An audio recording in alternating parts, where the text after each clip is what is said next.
UP की 7 विधानसभा सीटों पर हुए उपचुनाव में बीजेपी ने 6 और समाजवादी पार्टी ने 1 सीट पर दर्ज की जीत। सीएम योगी ने जीत का श्रेय पीएम मोदी को दिया। गुजरात उपचुनाव में बीजेपी ने किया क्लीन स्वीप, सभी 8 सीटों पर दर्ज की जीत। 182 सदस्यीय विधानसभा में बीजेपी सदस्यों की संख्या बढ़कर 111 हुई।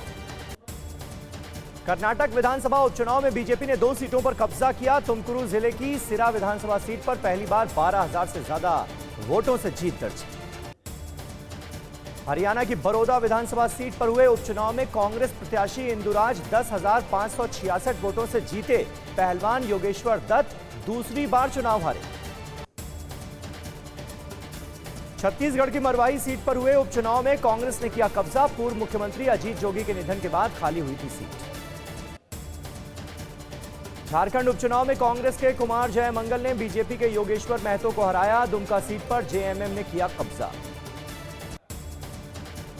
ओडिशा विधानसभा उपचुनाव में 2 सीटों पर बीजू जनता दल ने किया कब्जा। नतीजों के बाद मुख्यमंत्री नवीन पटनायक ने लोगों को कोविड-19 के बीच मतदान करने के लिए धन्यवाद किया। मणिपुर में 5 विधानसभा सीटों पर हुए उपचुनाव में 4 सीटों पर बीजेपी ने और 1 सीट पर निर्दलीय प्रत्याशी ने जीत दर्ज की। नागालैंड में 2 सीटों पर हुए उपचुनाव में 1 सीट पर नेशनलिस्ट डेमोक्रेटिक प्रोग्रेसिव पार्टी के उम्मीदवार और 1 पर निर्दलीय प्रत्याशी ने जीत दर्ज की। तेलंगाना उपचुनाव में केसीआर को बड़ा झटका, बीजेपी ने दुबक्का सीट जीती। बीजेपी के एम रघुनंदन राव ने टीआरएस की उम्मीदवार सुजाता को हराया। अमेरिका में राष्ट्रपति चुनाव को लेकर डोनाल्ड ट्रंप पर अब भी उठ रहे सवाल। ट्रंप ने ट्वीट कर कहा, हम जीतेंगे। ट्रंप ने एक के बाद एक ट्वीट कर फिर मतगणना में धांधली का लगाया आरोप। कई जगहों पर रीकाउंटिंग की मांग की। अमेरिका के विदेश मंत्री माइक पोम्पियो का बयान, अमेरिका में सत्ता का हस्तांतरण राष्ट्रपति ट्रंप के दूसरे कार्यकाल के लिए होगा। पोम्पियो को ट्रंप के फिर से राष्ट्रपति पद की शपथ लेने की उम्मीद है।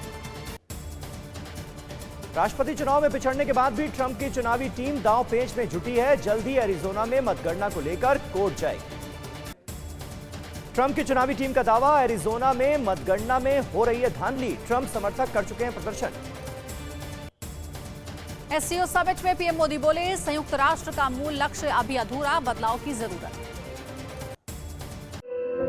धुआं धुआं सा ये शहर क्यों दिखता है, सुना है बाजार में धुएं का सामान बिकता है। ये दिवाली सिर्फ दिए वाली।